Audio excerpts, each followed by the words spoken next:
Welcome to half of the debate of the Alexandria Democratic Committee. My name is Michael Pope with the Alexandria Gazette Packet and Virginia Public Radio. We have half of the candidates for the Democratic candidates for Alexandria City Council.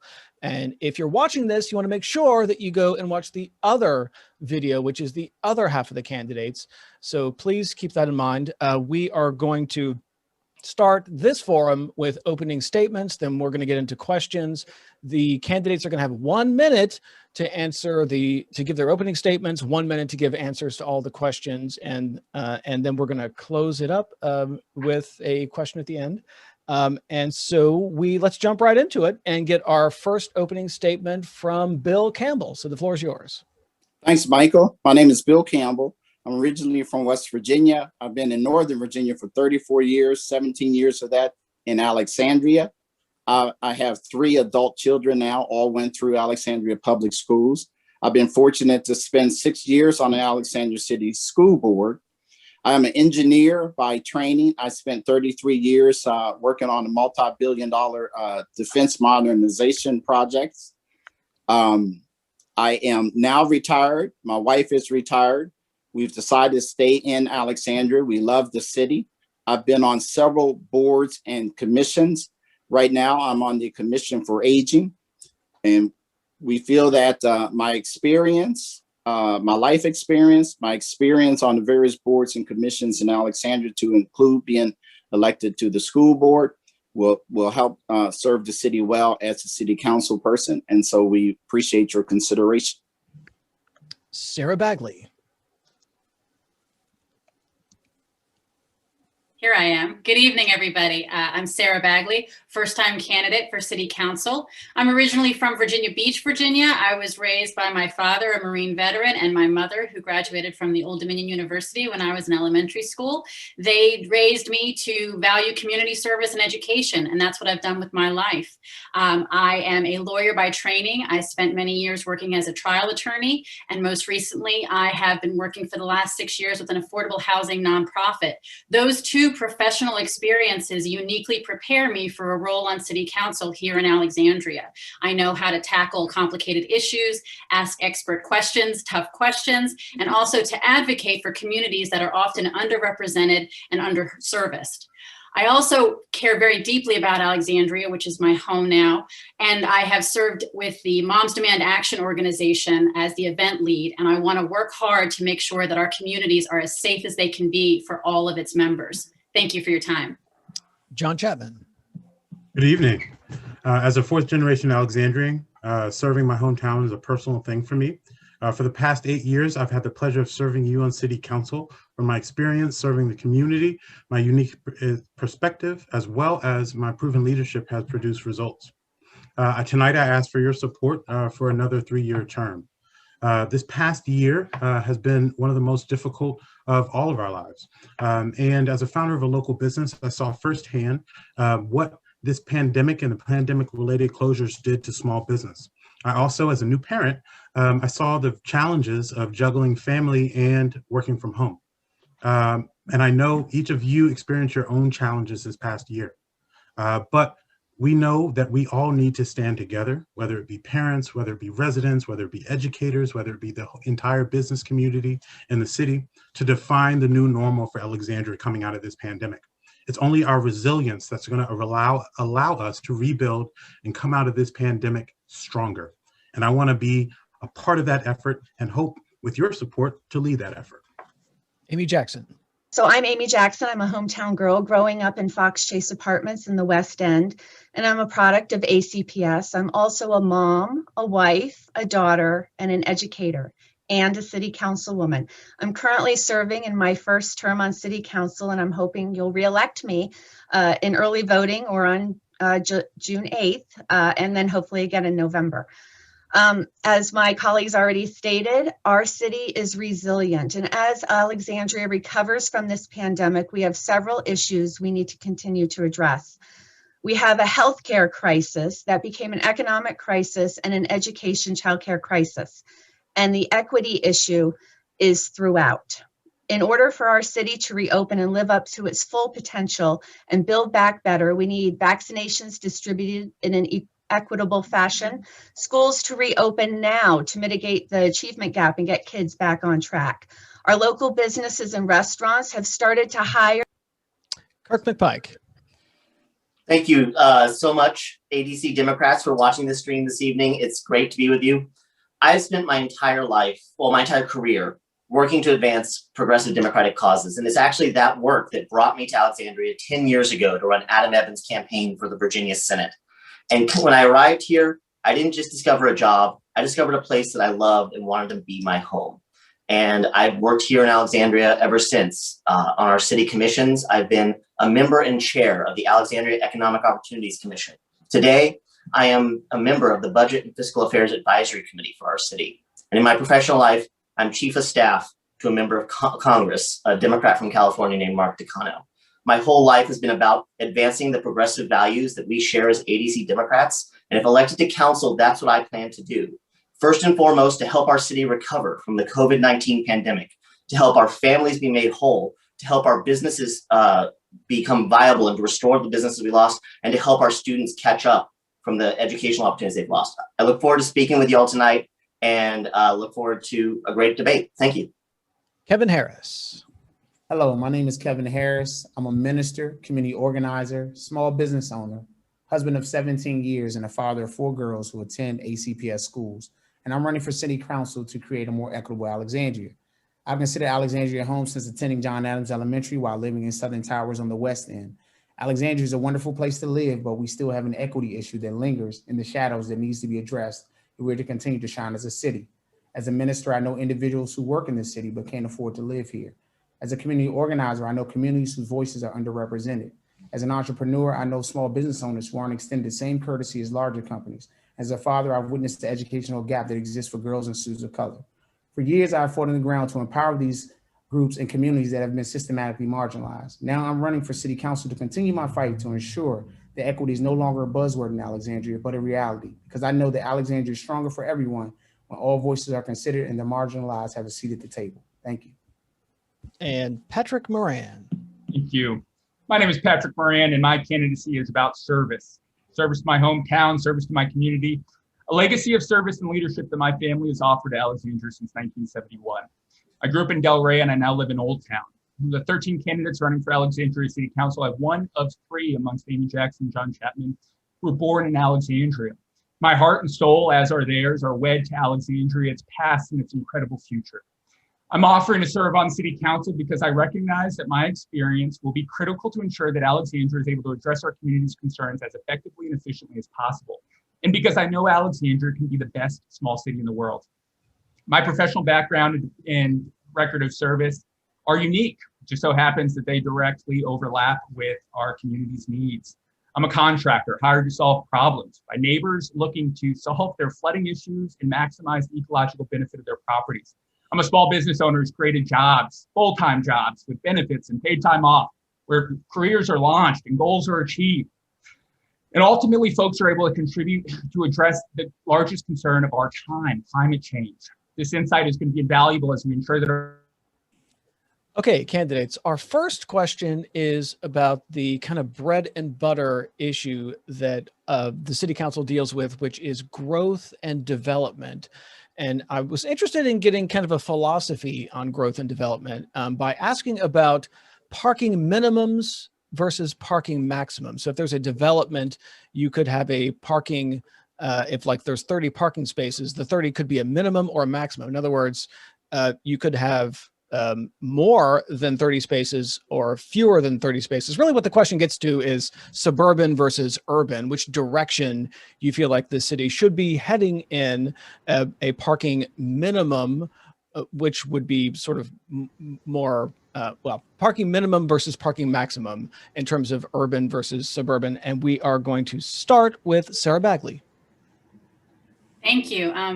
Appreciate the question, because for me, it touches on so much as what is central to about our development debate, which is how do we bring together all the things that go into development, affordability, green building, transit, all those issues. And so to address it, I think we have to focus on the fact that we're a small city, and a city is more urban driven. We want to use public transportation. We want to empower people who may not have the means to own a car, may not want to own a car. We want to be inclusive to all those people. So I would be guided towards a development philosophy that places people near transit, near affordable, frequent, reliable public transportation, and still provides parking access for those who don't have the means necessarily to use public transportation, who need their own vehicle to get where they go. But I would be more inclined towards an urban mindset that is walkable, livable, with parking maximums, I think is how the question is phrased, but with more of a city-centered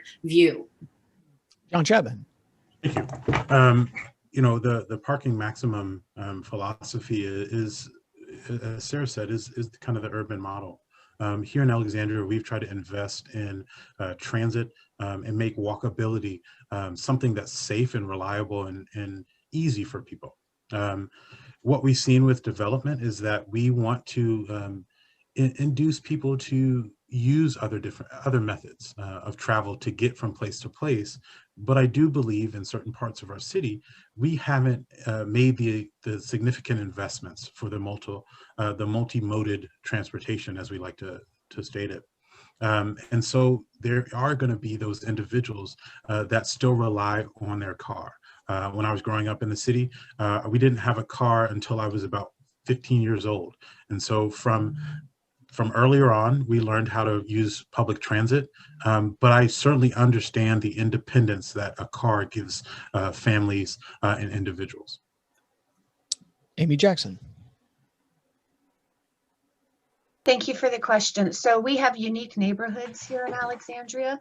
So as development continues, it'll continue at probably, I would hope, smart growth, different ways in different neighborhoods. And with that, of course, there are parking and traffic correlations to those developments and our neighborhoods. So in some areas, yes, walkable, livable, urban areas. But then we also have West End, and they honestly want to be in their cars for the most part. But yes, we have incentivized dash bus transit. We have hopefully no more road diets on arterial roads, because those cause cut through to other areas in our unique neighborhoods throughout the city. So I think it is probably a situation where we have to look at each neighborhood in order to determine how much parking there is supposed to be there. Kirk McPike. Yes, thank you, Michael, for the question.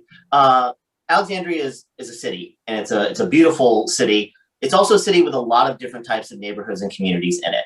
And we should be looking at where we're doing development to determine things like, should we have parking minimums or parking maximums? If we're building a walkable, like urban modern community like we have in Potomac Yard, like we're hopefully going to create at the Landmark Mall site, then absolutely, I think the urban mindset of parking maximums are necessary to take. Like we can't parking lot our way to having enough parking if we're gonna, take the other approach. But if, in some of our other neighborhoods, we might want to take a different approach. But whatever we're doing, we need to make sure that we're making transit accessible, making our transit network viable for everyone to use to get around the city if they so choose, and making dash free is an excellent step in that direction. And so is making sure that we focus our development efforts and our new housing units on metro and transit corridors like we have done near Braddock Road recently. So thank you. Kevin Harris. Yes, I think this is a real issue, and just dealing with being one of the things that motivated me in terms of organizing the residents as the ARHA Citywide Residents Association was around this issue, because many of the residents in the new developments that were taking place, the homeowners would park, but they would also park on the street, and it really wasn't providing them any parking at all. This really spoke to a lot of inequities that the residents felt, because they felt like their voices weren't really heard by the city. It was a big issue. Same thing with the CRC development that's about to take place near the Samuel Madden area. that same thing came up once again about the parking. And so it's something that we have to make sure that we ensure, especially when we are making developments close to low income communities, because a lot of times those are the people that are often left out of the conversation and don't get an opportunity and feel like their voices really aren't heard. So, all right, thank you. Patrick Moran. No, I appreciate the question. I think we have to address it neighborhood specifically. I think ultimately we can empower our neighborhoods to have a greater role and a greater say in development processes and stipulations that are set out by planning and zoning for how these projects are taken on. I think one of the best aspects of the development is that parking is going underground. I think we need to look at that holistically and address it as a community need, not just for the residents of that particular parcel, but ultimately the surrounding neighborhoods as well, the surrounding communities and surrounding blocks. You have to anticipate too that that electric infrastructure for EVs is going to be front and center in the coming years. Europe's done it. The only reason we didn't was because of the administration for the last 4 years. But now it's happening with the Green New Deal. It's going to be happening, electrifying our fleet, not just as a city, but also for our personal use. It's going to be absolutely critical having that infrastructure in place. It's not going to happen on the streets. It's going to have to happen in parking areas and ensure that we're equipped for that so that we can maximize quality of life. Bill Campbell. Thank you, Michael. I think we have about 155,000 people in approximately 16 square miles. So we're certainly an urban area, and our schools certainly reflect that too in terms of the capacity and the growth in our schools. And so I think we need to be creative. We certainly still do have various neighborhoods, but we also need to have a consistency in terms of the public lands and the type of development that we do, and what kinds of parking variances that we have. I think we're moving in the right direction with the multimodal travel. We certainly want to have increased density around metros, and we want to have bus transit.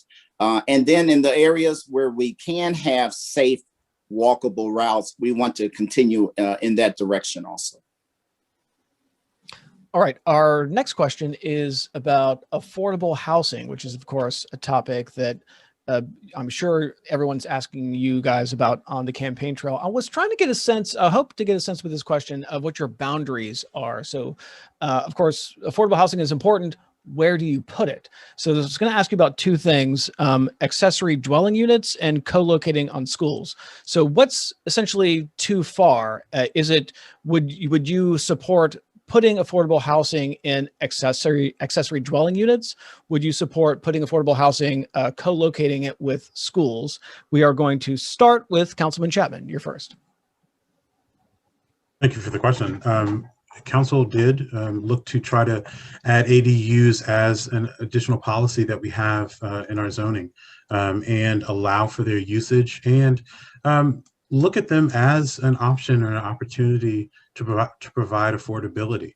I think we, as a city, we can look to do that. Our homeowners that choose to put an additional unit on their property can provide that for family members, and for family members that are trying to age in place. As we look at our school sites, the interest that I had for any type of co-location really revolved around staff and employees. We hear more about the need to support our staff and employees and our teachers. And so a decent use for looking at any type of co-locating on housing would be looking at our staffing and employees, because we know of how tough it is for our staff to try to find housing within the city. Councilwoman Jackson. Thank you. Council did adopt the ADUs.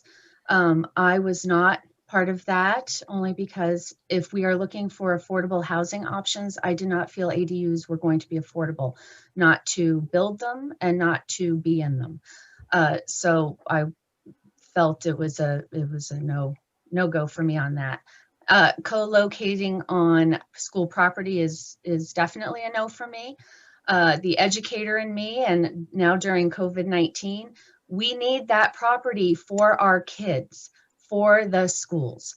That's where it needs to stay. I think we need to look outside of and look at the other options. We have other office buildings. We have a lot of commercial real estate that doesn't have anybody in it right now because we've been telecommuting for the last 14 months. We need to look at those options. We need to look at options like redoing some zoning ordinances in this emergency situation to get our kids in those buildings, as well as affordable housing in those buildings as residential use. Kirk McPike. Thank you. So I'm very happy that the council decided to allow the creation of ADUs in Alexandria. I do think that there are not going to be a lot of them. There's not going to be a tidal wave of them, but there are going to be some, and they are going to provide very useful housing units for folks who are aging in place, folks who want to have a place to rent for a little bit of extra revenue. I think that students going to the new Virginia Tech Innovation Campus may end up living in some of these ADUs and hopefully stay in Alexandria to create businesses and pay commercial property taxes. So I'm very happy about that. I am not comfortable putting housing on school grounds because I think that makes the space inflexible and we don't have enough space for our schools and our students as it is. I am comfortable, however, with co-locating other sorts of civic resources like rec centers or community pools on school grounds. We've done that in some of our schools today and it's worked very well because the students also benefit from those resources. And while we're talking about affordable housing, I hope that everybody keeps in mind the need for assisted affordable living for seniors in Alexandria who want to retire in place and stay in the city that they love. Kevin Harris. Yes. So, being a member of the ARHA Citywide, being a member of the Alexandria Redevelopment Housing Authority Board as a commissioner, this is something that comes up often because we provide housing at the most affordable level. 90% of our affordable housing in the city has been dissipated. A lot of families have been moved out and they're pushed further and further away from job opportunities, away from public transit. And so I think we need to consider all of those things. ADUs are going to provide opportunities for people to be able to come back. There's so many families that I've talked to who talk about, the only way that their kids are going to be able to live here is that they give them their house. So that's a problem. And we have to take, use as many tools in our toolbox as we have possible. Also, being a boarding school, I went to Mercersburg Academy, which is a boarding school. So I don't really see a problem with co-locating on school grounds because as long as maybe we think about who lives there, because you got to think about, we have teachers who are looking for somewhere to live. They're traveling all the way from Prince William County and further out. So we have to consider all things. Patrick Moran. No, I appreciate this, and I won't. We've got a lot of information regarding affordable housing on our website at patrickmoran.org. It'd be great to follow up regarding that. Two things that I haven't heard mentioned that I think are important is ADUs present an opportunity, especially for our Alexandrians that are intending to living in place, to generate an extra set of revenue, an extra set of income that makes it affordable. Cost of living is exploding. And to have the opportunity for an extra $1,200 or $1,300 or $1,500 or $2,000 coming in, or less, depending upon the stipulations, is a huge opportunity and one that we should not look to constrain. I think if anything, we should promote accessibility for that. In regards to co-locating on school grounds, this has been extremely unfortunate. I feel like we've been witnessing some of the vitriol in our communities talking about it as a case of classism. Just the absolute aggression that comes out of it. It's bad, it's misplaced. A lot of school systems have done it effectively. I think we can. I don't think it has to be a permanent solution. We have to ensure, to be the world-class institution that Alexandria and ACPS is, that we have the best teachers. And this is a way to attract them. Bill Campbell. Yes, for housing, I am absolutely an all of the above person. I applaud the school board for exploring it. I think there ought not be anything that we take off the table. We ought to certainly think more about the possibility of the officer or the principal or teacher living in co-located spaces and not in the forest things. I've raised 3 kids and they went through Alexandria City Schools, so I know safety is definitely critical.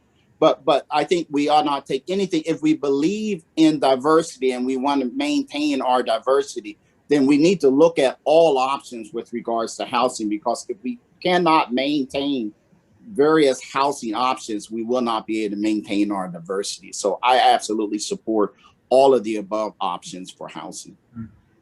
And Sarah Bagley. Thank you. Well, when the ADU debate was coming before council and I was following along, it was fascinating to me because my first 8 years living in the District of Columbia, I lived in an ADU. And that was how, as a law student and then as a clerk making $32,000 a year, I was able to be in the district, be near my school, near my job. So that's my mindset about ADUs, is that it's an opportunity for all these graduate students from Virginia Tech, for people entering the workforce, for seniors aging in place. So I was pleased to see the council move in that direction. And I hope we continue to consider and examine any modifications or expansions that might be necessary as a result. With regard to co-location, I mean, ultimately, we all know we don't have enough space for our students. So I don't think any of us here, including myself, are looking to limit the space to put kids into classrooms. At the same time, I share several of my colleagues' expression that to foreclose the opportunity entirely when there might be a unique opportunity to house 10 teachers, in a property, let's take it. And Councilman Chapman, I see you got your hand up. Sorry, let me get off on mute there. Sorry about that. I just wanted to let folks know that are watching this, that the idea of housing on school grounds is not uncommon to Alexandria. If you look at a number of the private schools, as Kevin pointed to, boarding schools always have this situation. So we have Episcopal High School that has housing on its grounds. St. Stephen's, a number of those campuses for generations have had housing and continue to for their staff on the grounds of the school. And we also know that Bishop Ireton, if you're familiar with that campus before its redevelopment, had housing for its staff as part of the grounds as well. And so this is not a new thing for Alexandria. Okay, Mr. Moran. Yeah, just to jump in, Virginia is 50th in the nation in terms of teacher pay. And in Alexandria, we're not that far behind. I mean, we are trying aggressively to catch up. And we have to look at everything to ensure that we're attracting teachers, that we're not losing them to surrounding jurisdictions, and that ultimately they're invested in our community. Having teachers that live in Alexandria is going to be core component to ensuring that we're delivering a world-class education to our Alexandrian students, and ultimately that they're prepared to thrive in the community, in the society, in the economy, earning great pay, great jobs, and ultimately achieving their goals and self-actualizing. All right. Anyone else want to jump in on that? Seeing no hands, we're going to move on to the next question. So next question is about something I guarantee you've all been hearing about on the campaign trail, which is flooding.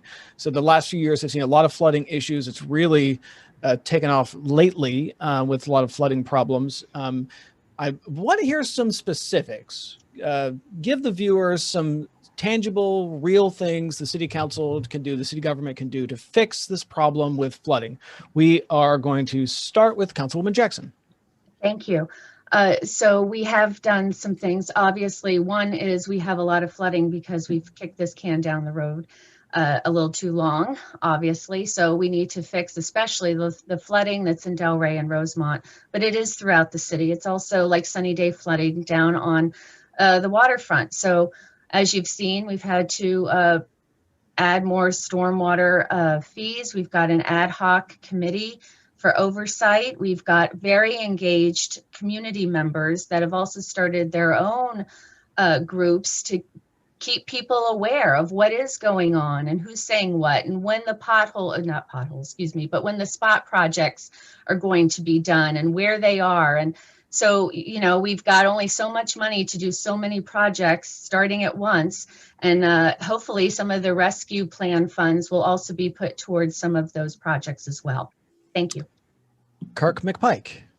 Yes, thank you. I'm very glad that the current council is taking the flooding situation seriously and has taken the bold step of increasing the stormwater fees to create this plan to address it. I think the most important thing we can do is listen to the people who are on the ad hoc committee, who are on the ground, bailing out their basements, watching their properties flood time and time again, to know what the true scope of the problem is and make sure that our response meets the moment.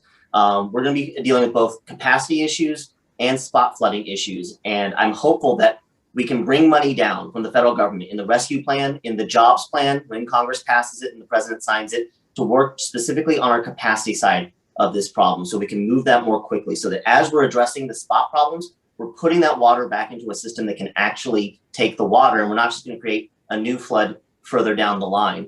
I also hope that as a council, we could take time to ask our developers to do more to help us remediate flooding and runoff from their own properties in the future as we look at new developments that are coming into the city. Kevin Harris.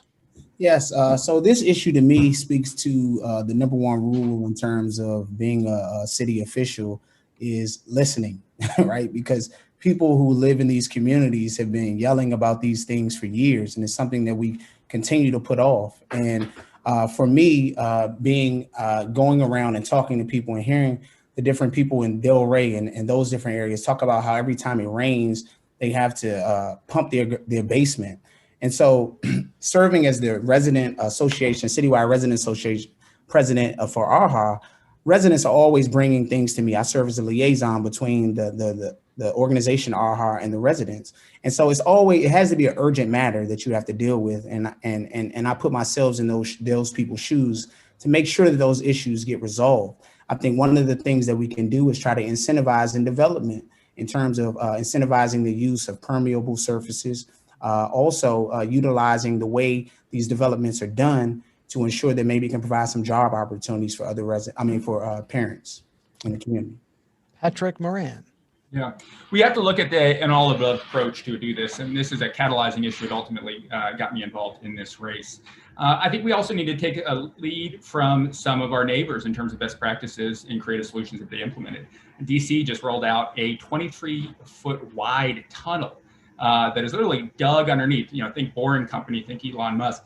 These are the types of solutions that are possible now. We have to open our eyes to ultimately incorporate them, but we have to pay for them as well. I think that we need to understand that the reason that this hasn't been done is because we've had a heck of a time finding revenues. Now, Dillon will state there's a lot of technical reasons for that and why that has happened, and a stormwater utility fee increase is the beginning of that. But we need to look at bond financing. We need to be getting more assertive in terms of making financing and funding available.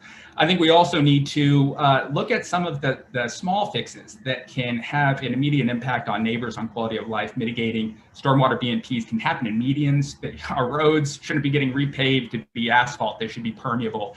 These are things that I intend to bring to City Council and impose on staff to ensure that it's active from day one. Bill Campbell. Hey, thanks, Mike. So two things here. One is man's impact on climate.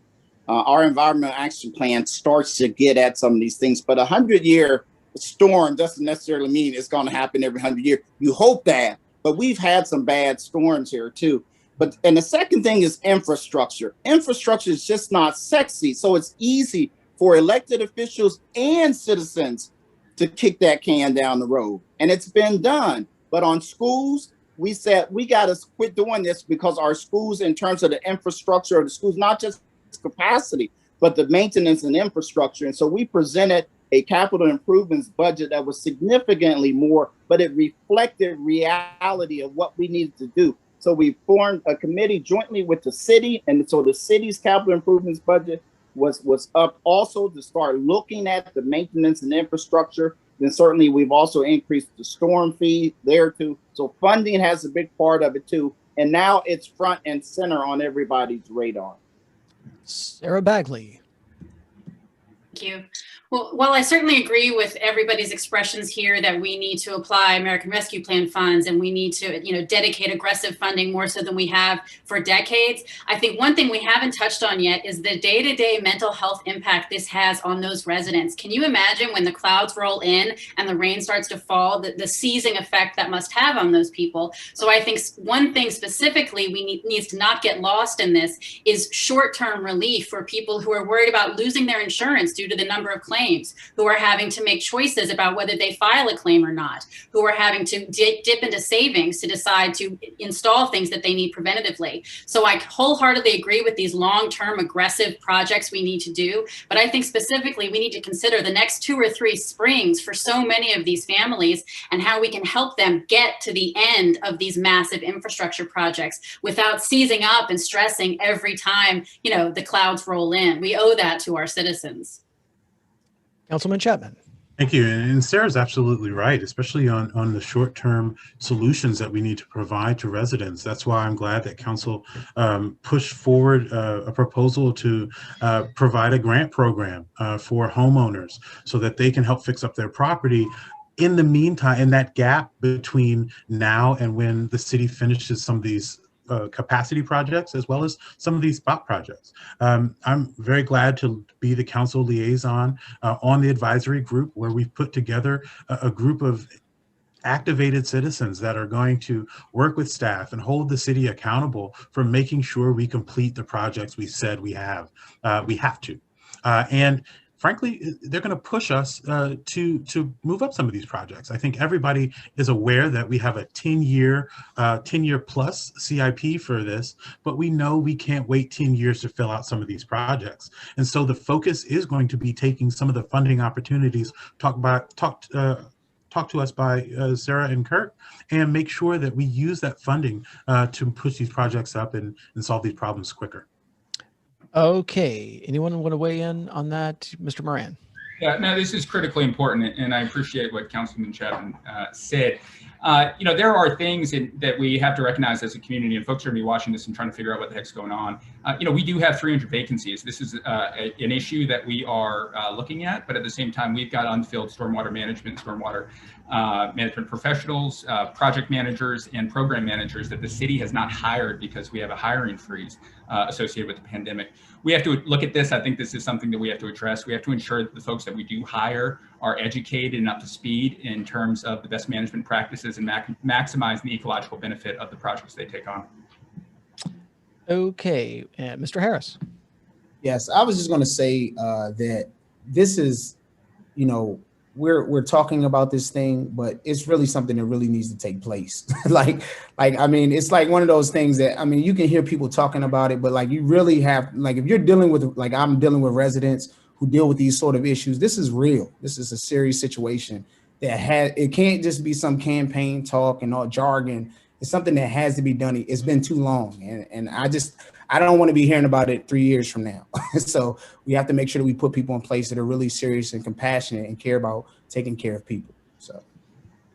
So you might not be hearing about flooding 3 years from now, although probably you will. But one issue you might be hearing about instead is collective bargaining. So the Virginia General Assembly recently allowed local governments to have employees who do collective bargaining. So here in Alexandria, they now have they will have the option to do a collective bargaining for working conditions, but not for discipline. I was interested in getting your perspective on whether or not you think city employees should be able to do collective bargaining for discipline. And I'm going to start with Kirk McPike. Yeah, I absolutely think that we should have a broad collective bargaining agreement. I'm very happy to see that council pushed back on the very narrow draft that the city manager put forth initially and expanded it to include a lot more of the requests of the people who keep our city safe and keep our city working. In terms of specifically discipline, we need to make sure that the city has the ability to hold employees accountable, but also that employees have full due process rights for concerns on their jobs. And so I would hope that the city can work to achieve that sort of balance with our city employees. I think that this is a critical, that supporting our organized and union employees of the city is critically important. I think it's also critically important that as a city, we support unionized and organized workforces at our private employers, and that we encourage developers to connect with the unions that represent the building trades in the city. I'm very proud to have the support of the Labor Federation here in Northern Virginia, and I'll be a voice for the working people of this city on the council. Kevin Harris. Yes. So again, just listening and hearing and talking, people need to have the ability to be able to speak on their working conditions. There have been so many situations in the city, and also their pay, right? We have firefighters, only 9 of them live in the city. We have a bunch of firefighters and as well as police officers we have talent leaving, you know what I mean? They're going to local jurisdictions. I know in Prince William County, they opened up a job opening and 30 of our firefighters applied. But that speaks to the inability for them to be able to collectively bargain. And so we have to have the ability to allow these workers to be able to speak on their behalf so they can have some sort of control over their quality of life. That's really important. And that's one of the reasons why the firefighters endorsed me, Nova Labor, because I really believe in people having opportunity and not having their voices muffled. You know, we have to really pay attention to these working people because these are the people who are taking care of our communities, right? And so we want to make sure that we take care of them. Patrick Moran. Yeah, I was a supporter of this and was glad to see it move forward and Alexandria lead the way in terms of adopting collective bargaining ordinance with the legislation that the state approved. I think it's great. I think it's a core part of what ultimately is going to ensure that Alexandria has the best professional staff in the world. That's something that we have to ensure that we have, and it ultimately requires that they are paid the best, that they have the best working conditions, and that they also accept the professional responsibility and accountability that comes forward with that. You know, in terms of, to your question in regards to disciplinary action, I know that labor leaders were intricately involved on the negotiations with members of council, and that they accepted terms that they were comfortable with. I think that, you know, this is setting a standard, setting a pace that other jurisdictions are going to be able to look at. And I think ultimately will probably be subject to some updates, continual improvement, ensuring that it is best for not only our workers, but also for our city. Bill Campbell. So I grew up in West Virginia in the 60s and 70s, and I know that collective bargaining is absolutely not just about pay. Most of the time it's about safety. And so I'm 100% supportive of collective bargaining. Also here in Alexandria, you know, to be able to lose your job with the stroke of a pen. We had an incident with the schools where our janitors, we were going to move that to contractor support. And I was not on the board at the time, but I fought with EAA and others to save those folks' jobs. But that was a good example where they could have easily lost their jobs. And I think with the collective bargaining that we have, it will certainly help the employees. And so I'm 100% supportive of that. Sarah Bagley.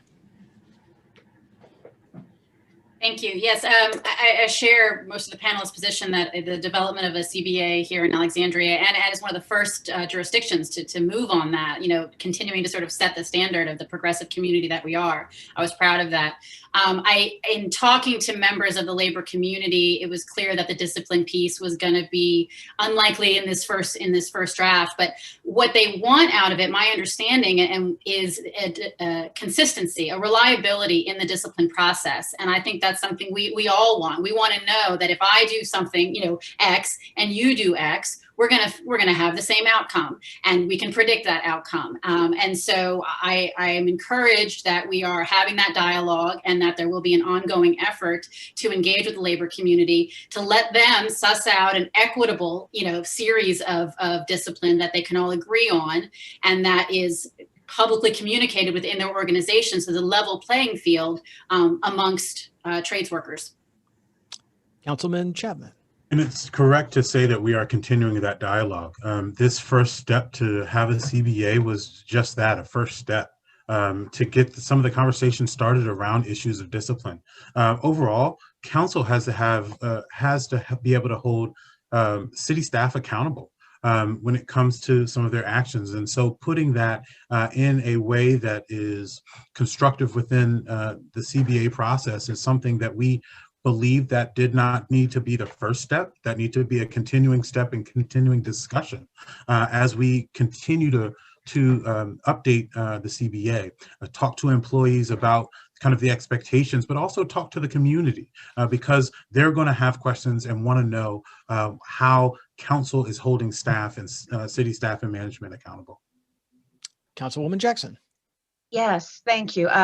So in meeting with the all the different partners of this, we felt that this was a great place to start. That doesn't mean this is the end result and that discipline could be included later on. Right now, our city manager took on the meet and confer process before this even came to light. So where our city staff has to be disciplined, that is still in his realm, or whoever is going to be city manager whenever he is not. As a union member, I was a teacher in Fairfax County, and for over a decade, I was in a union. And so I'm very proud of this. And also, I know several of us on this call have been endorsed by many labor unions. And of course, our own ADC Labor Caucus is amazing in that partnership. to bring this forward. So, you know, I'm proud, but yes, there could be some things that could be improved later on, but let's start here. And I think it's a good starting place. Thank you. Kirk McPike. Yeah, I'd just like to add that this process, this collective bargaining agreement, only improved because the labor unions that represent these workers got very engaged and very active, and their voice was important. We need to make sure that we're creating channels for the voice of labor, who are the best advocates for our working people as we recover from the pandemic, are heard by the council, including making sure that we have labor representation on all the city commissions that deal with workforce-related issues. Mr. Moran.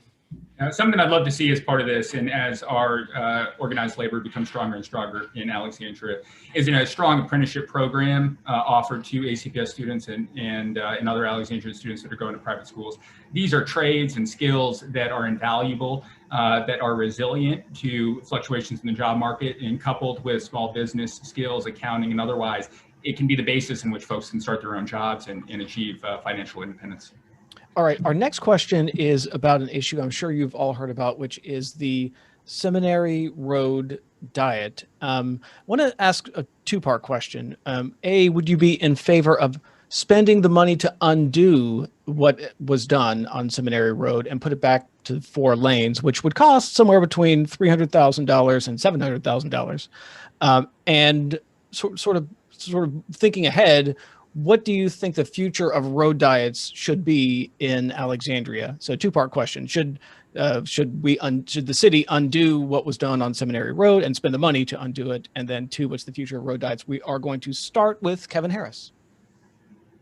Yes. So I feel like, and I'm saying yes to it. I'm just saying I feel like we have to do a good job at listening. I think this whole issue came about by not listening, but now I think it would be an even greater mistake fiscally to use good money for bad. I think it's one of those things that we ought to wait and see how it plays out before we try to change anything, because we've already wasted too much money creating the road diet. I think that we could use this money in other places. Earlier today, I was on a thing and I talked about, all the different diets that I think are more important, like the diet that some of our students that are on 61% of them are on free and reduced lunch, how some of them don't have the food. That's a food diet for them. Affordable housing diet that we're faced with, where people don't have a place, they can't afford a place to stay in the city. Even with wages for some of our workers, with their wage diet. So there's so many other diets that take priority over this one that we need to really focus on making sure that we take care of our people first, but also, use the money more prudently. So. Patrick Moran. Yeah. Well, I can tell you, if I was part of that conversation, it would have looked a lot different if I'd been serving on city council during that time. But ultimately, I think we need to look at it as a cost. Congestion has a cost. And folks sitting in traffic, not being able to work, not being able to do other things, not being able to pick up their kids, not being able to do everything else, that has a cost. If that cost exceeds the cost of repavement, then I think we absolutely should look at it. I think a lot of the framework in which these conversations are made are so permanent. And I think that's to the detriment. I think it also reflects that our neighborhoods don't have the amount of policy influence, especially in our planning process, as they ought to. I think we need to leverage technology to ensure that our neighborhoods and that our neighborhood leaders are informed, and that ultimately the basis in which council is evaluating their opinion, their judgment, and their endorsement of issues is tit for tat with with ultimately who they represent, the amount of neighbors that are ultimately organized within these, so that they can be compared to some of the other stakeholders that are integrally involved in these decisions. Seminary Road, I think the seminary itself was a big proponent of this. I think these are conversations we have to have. Before we move on to Bill Campbell, Patrick Moran, would you spend the money to undo it? I would spend the money to undo it if the money to undo it was $300,000 to $700,000. Yeah, what I want to see is a report that shows the cost of congestion associated with it post-pandemic when traffic resumes. Bill Campbell. So I'm hoping to be the council person that helps to over communicate everything that we do and what we do and why we do it. And I don't have a lot of time for hyperbole and rhetoric, and a good example is to call this a road diet. It's a comprehensive streetscape plan that you look at. And I think it's irresponsible for someone to say they would have voted differently. As an elected official, you realize that there's lots of things that goes into a decision that you have to make. There's lots of research. Staff does a lot of work. There's lots of things that you have to consider before you make a vote. And so I respect the vote that was made, and I absolutely would not spend any additional money to change that unless there was some new information that came up with regards to safety, and then you have to be responsible to take a look at that. Sarah Bagley. Oh, I was already unmuted. Apologies.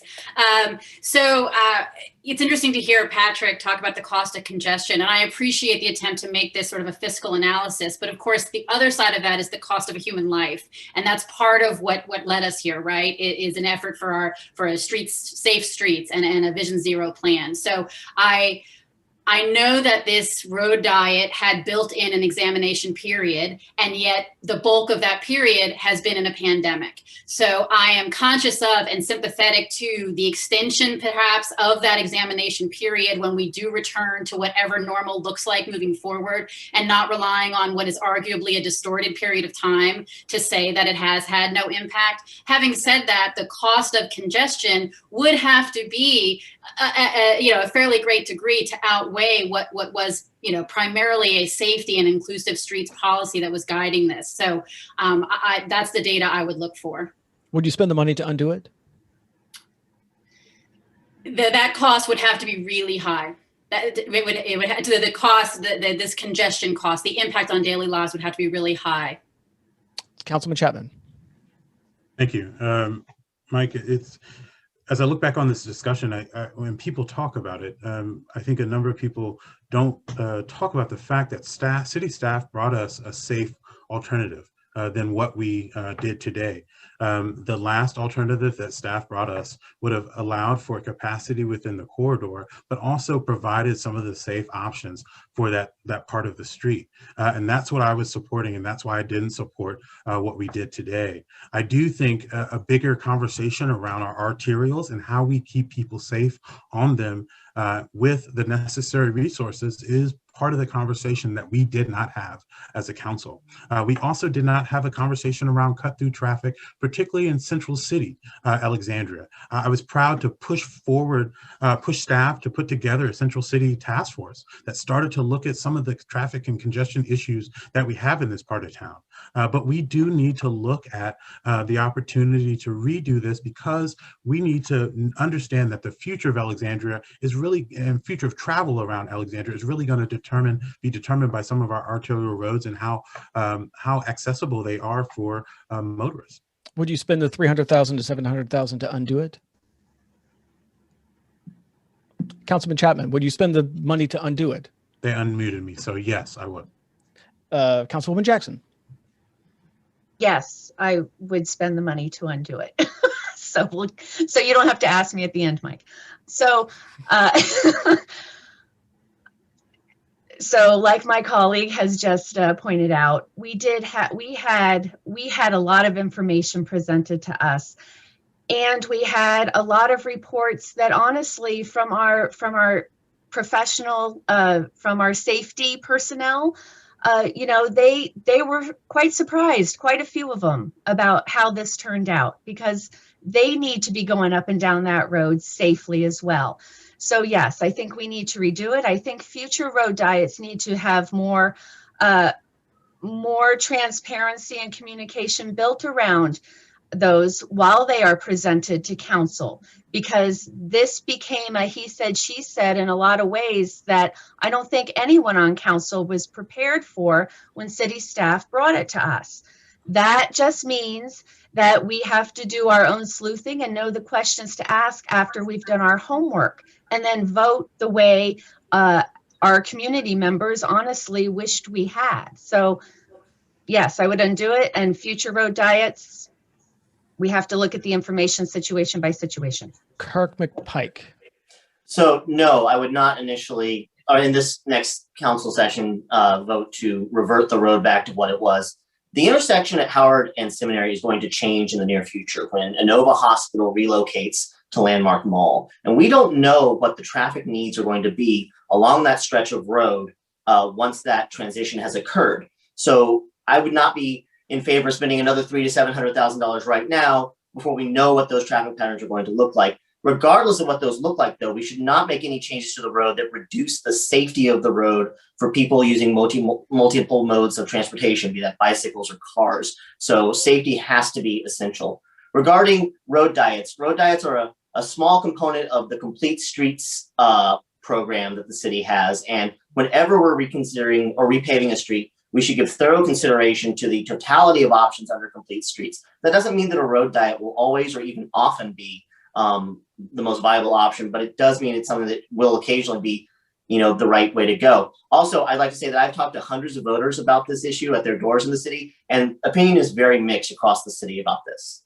Councilman Chapman, I see your virtual hand is raised. Thank you, sir. I did want to let folks know that this particular project was one of the only road diets, shall we say, that I voted against. I was for when we did King Street, which was the initial road diet, and we've done a number of them as part of the Complete Streets program. This particular project did not speak to me the way those did as well. Because this was one of the main arterials that we have east to west. And we always hear from residents the challenges, especially in the West End, folks have of connecting with the rest of the city. And so to limit for the future, the capacity of an east-west arterial to me was something that needed to be looked at further. And unfortunately it wasn't, and we made some changes there. Do we have anyone? Mr. Harris? Yeah, I was just gonna say, as city council, we have to be more decisive. I just think it's irresponsible to on one hand we approve to do it, and then you know what I mean. I mean, just think about it. If you have a house or something, and you like, I'm gonna tear down my garage, rebuild it, and say, oh no, I don't like it that way. Now it's just like you're gonna run out of money. It's not a good look, I think, in terms of our the way we are doing things as leaders. So it's just something that we have to change. And I definitely think it's not something that needs to be redone. Mr. Moran. Yeah, I mentioned earlier that there are a couple of things the conversation would look a little different. City staff, when they reported on this, they said, well, the cars will go away. They'll find someplace else to go, but there wasn't a mitigating strategy for that traffic, whether that is Jordan Street to the south or Howard Street to the north as they cut to other arterial roadways. So it's almost a policy that shifted the use of Seminary Road from arterial roadway and then putting that traffic on others. But we weren't transparent or at least communicative enough in that part of the discussion. I think that we would have coupled, or at least I would have asked to couple that with traffic, with ticketing, with other means that automatically, not applying police resources, but automatically we're able to ticket cut through traffic, putting up signs like we have in Old Town to ultimately dissuade that and alleviate neighborhood concerns. Okay, we have time for one last question before we get to our final question. And so I want to ask about something that one of the many things that's emerged during the pandemic, which is the importance of broadband and the lack of access that we have here in Alexandria for broadband. I'm wondering what you would do on city council to expand competition for broadband, and what can the city do to expand competition on broadband? We are going to start with Mr. Moran. Yeah, no, this is absolutely critical. And it's also a source of revenue. When the city has this resources, when it has this broadband infrastructure underground, it's something that you can lease to public entities, which they then can monetize and present to customers and businesses. As our economy, as our society, and as our education system and our business, as that continues to move forward and instantaneous communication is critical to that, we have to ensure that we have the infrastructure in place. Public-private partnerships, everybody's going to mention that as part of this. That's a core component of it, but we have to expedite it. When Verizon, when that opportunity fell through, the city has solicited bids. That's great. We have to expedite. We have to ensure that the federal resources are there to do that. And I just was talking with who I hope will be our next governor, Terry McAuliffe, about this, the infrastructure and bringing broadband to Alexandria, ensuring that that is something that is across our entire state is going to be key, critical, and ultimately ensure that we have a thriving society. Bill Campbell. Well, we certainly know that this is an equity issue. On schools, we provide a laptop to every student, and we certainly asked questions around that in terms of connectivity. And so we also provided connectivity to those that couldn't afford it. And so clearly this is an equity issue, and the city needs to do all that it can to incentivize competition. And then I know there's some areas of the city, it looks like we're going to broadband or fiber optics, and others we aren't. So we certainly need to look at modernizing where we can. And so we'd be very supportive, but it certainly comes down to prioritizing too. And we know now from the pandemic that things are not equal if you don't have the same technology and access to technology.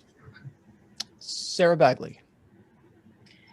What the last year has certainly shown us is our children are learning online.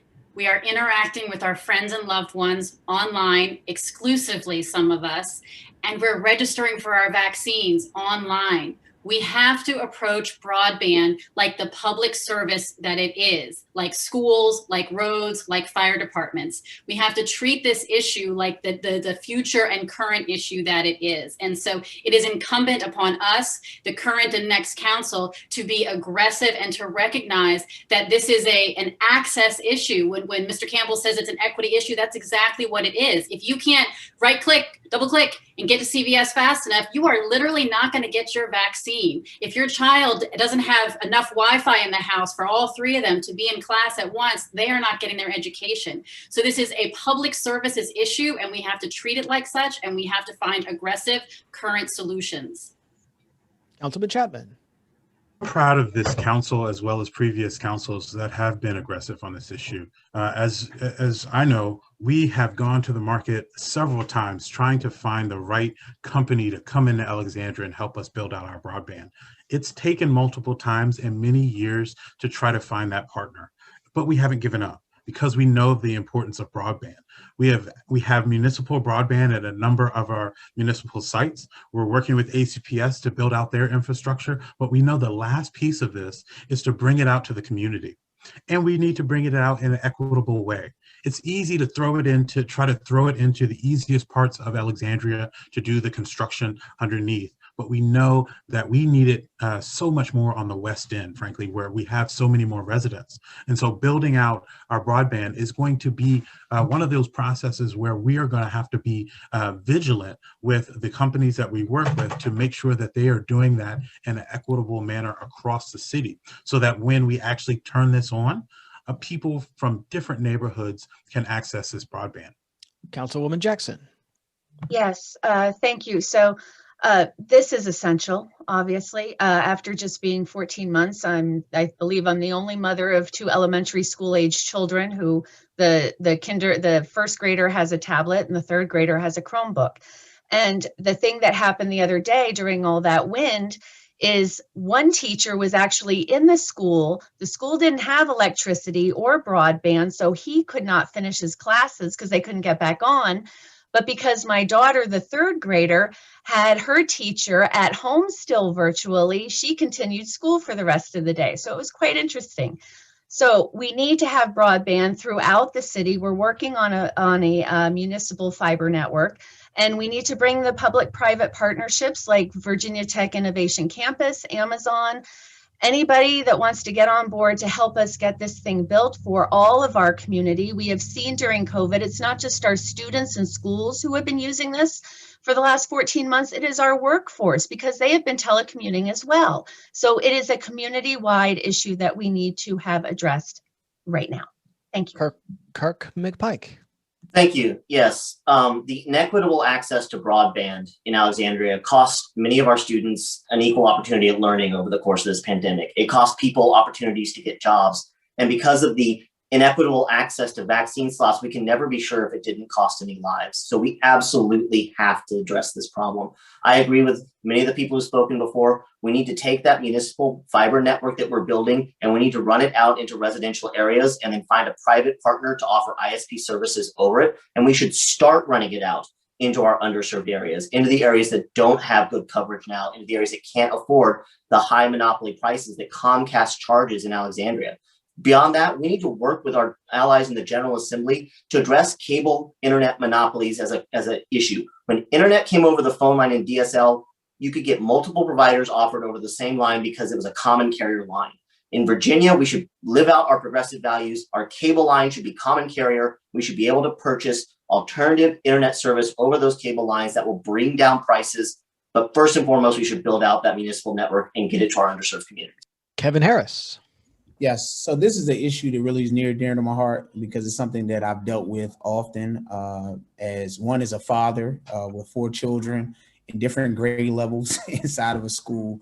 I'm fortunate enough to be able to pay for Comcast, but one day our internet went out and it hit me like really thinking about all of the families that may not be able to afford it and are dealing with slow internet speed and all those sort of things. Also, when the pandemic hit as the resident association president, so many residents were calling me about different situations, just trying to help them out. And one of the stories that really sticks out to me is one of the moms, she was talking about how the school gave her the little hotspot and it just didn't work. And she said, well, man, I just gave up, and like basically just the kids weren't attending school, weren't participating. And so it's really, again, it speaks to equity, like everyone is saying, but it's something that we have to address. We have public-private partnerships potentially to be able to use. Also, we have to make it more competitive and maybe even explore making it a public utility where we subsidize it for communities where individuals who can't really afford it, to be able to adjust those pricing. So something that we need to do. Thank you. Okay, so we've come to the point in our forum where we got the last question. So we're not really doing traditional closing statements, although this question will give you an opportunity to sort of wrap things up and sort of make your pitch to voters, so the question is this: when you are ending your term on the city council, when you're leaving city council and you're looking back on your time in city government, what do you want your legacy to be? What do you want people to sort of remember you, the kinds of things they think about when they think about you? What is your legacy? And when you're looking back, like after you've served your Del Pepper length term on the Alexandria City Council, what is your legacy? We're going to start with Bill Campbell. Thank you, Mike. This is really, really easy for me because I think about part of my campaign, along with the experience, which I have a lot, is equity. Right. And I think back to the various boards that I've been on. And when I was on the school board, we looked at every policy through the lens of equity. I would love to do that on city council. I'm convinced we now have the city hired a equity manager. I'm convinced that part of that is because Bill Campbell has been in Alexandria, because every daggone thing that I've done has been through the lens of equity. And the strategic plans that I've developed has always been asking questions about equity, fairness. And so for me, when I'm leaving the city council, I hope it's people will talk about equity and how we've improved our city by bringing everyone up and to include business, to include in housing and everything, that folks understand what equity is, and that we don't want to take away from any positive stuff that we've done for any of our citizen stuff, but we want to bring everyone else. Sarah Bagley. Thank you. I only can, from your mouth to God's ears, the Del Pepper legacy, that would be amazing. I would hope that my legacy would be one that eliminated zero-sum analysis and resulted in a collaborative series of projects. I would love to see projects that I could be associated with where our environmental groups are working in partnership with our affordable housing groups and collaborating and not seeing these as one-off trade-offs, where our members of the disabled community who need their cars, who need those ways to get around, or seniors are working collaboratively with our bikes and our pedestrians and other modes of transportation, so that they are working together and producing a result that everybody can live with. It's my hope so many of these issues, and we've touched on them tonight, are being presented as a winner and a loser. We either get this or we don't. And yet as a society, reducing our emissions, making housing more affordable, building safer communities, these are all come together. We need a healthy quality of life. So I hope my legacy would be one of collaboration. Councilman Chapman. Thank you for the question. I think the word that comes to mind for me is opportunity. I want people to feel, and I hope that people feel, that I've created opportunity. I'm a fourth generation Alexandrian. I know that I have to prepare this city for future generations of my family. I know folks here, you look at Mr. Harris, he's got a set of kids. He wants to prepare this city for his family. So does anybody that's a parent. And so my focus on council really sharpened when I had a son. It said, I have to really set this place for him. And what that means is we have to have quality education. We have to have transit and opportunities for him to move around the city that are safe. And we have to have an opportunity for him to start a business here. These are things that we need to make opportunities now so that future generations already have them, and they're regular things in the city. We have been a city of not allowing everyone opportunity. And now we are talking about equity and change so that we can do that. Kirk McMike. I thought it was Ms. Jackson next. Oh, did I? Yes, I'm sorry. Yes. Thank you for pointing that out. Councilwoman Jackson.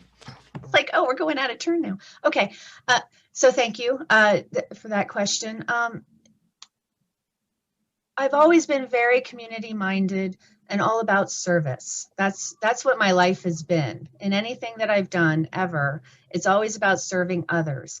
So I feel like it's my turn on council, as it will always be for others when their turn comes, to serve the community, to listen to the community, to help preserve our past, our history. That's what Alexandria, the tourism that it's known for, it brings us here with our past, but also about the progression into the future. And yes, it's about the kids. We want the kid. I had a wonderful time growing up here in Alexandria, and I want my kids to have the same opportunities and have a better life for them, even though ours, isn't bad, but it's also during a pandemic, so it is. But to provide for them for later in life, as I want that for all Alexandrians. Now it's Kirk McMike. Thank you. Yes. So I would hope at the end of my time on council, the future of Alexandria is even brighter than its present.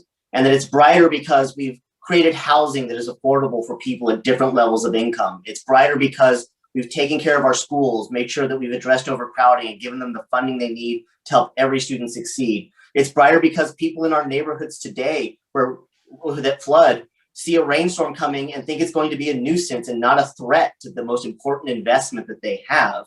That it's brighter because we've increased our equity, we've increased our diversity, we've embraced the multitude of different kinds of communities we have in Alexandria and listened to them as we built that future. I think Alexandria's future could be one where we manifest and are a shining beacon of the progressive values that drive the ADC, that drive this city forward, that made me fall in love with it when I came here from Texas. And it was like crawling my way out of hell and being handed a glass of iced lemonade. I love this city. I want to build a brighter future for it. And I hope that you'll give me the opportunity to do so. Kevin Harris. All right. So I want my legacy to be, I made Alexandria a just city, not just a city. I have a proven track record of making Alexandria more equitable, from fighting for affordable housing on the Resolution 830 board to working to restore the driver's license for 600,000 Virginians who had them taken away by Richmond. Wherever I've seen something that I thought was inequitable, I put my nose to the grindstone and got to create change. Alexandria is at a crossroads. COVID-19 did not create inequities, but it highlighted the massive inequities that have persisted, both in our city and in our country for hundreds of years. But now we have the opportunity to remake Alexandria to how it should be. We can create a city without these inequities. We can create a more equitable and inclusive Alexandria. So I ask for your support in my campaign to do so. Thank you. And Patrick Moran. Hearing a lot of music to my ears, but ultimately, legacy that I would like to instill through this campaign, if not through my service on council, is that good is not good enough. We must be the best. We can be the best. Our community must accept that standard and push until we are number one. That expands in that understanding and that context and framework of ultimately looking at the issues and identifying solutions. extends to everything that we're talking about this evening. It means being equitable. It means being economically vibrant. It means everybody having a job and an opportunity to thrive, to thrive. As a small business owner, I look forward to the opportunity to ensure that Alexandria is a place where entrepreneurs, where small business owners can achieve their dreams, build the businesses that they know that they can, supported by their community, and not facing the frustrations that so many of us otherwise have to face, and what ultimately results in a high failure rate for small businesses. We can do this working together, and ideally embracing our progressive values is going to be core to that. I look forward to working with you all. We've come to the end of the forum. Thank you so much for watching. Please keep in mind that what you've just seen is not all the candidates. It's only half of the candidates. So please take the time to watch the other forum where we've asked all of the candidates the same question. And don't forget to vote on June the 8th. So thanks for watching.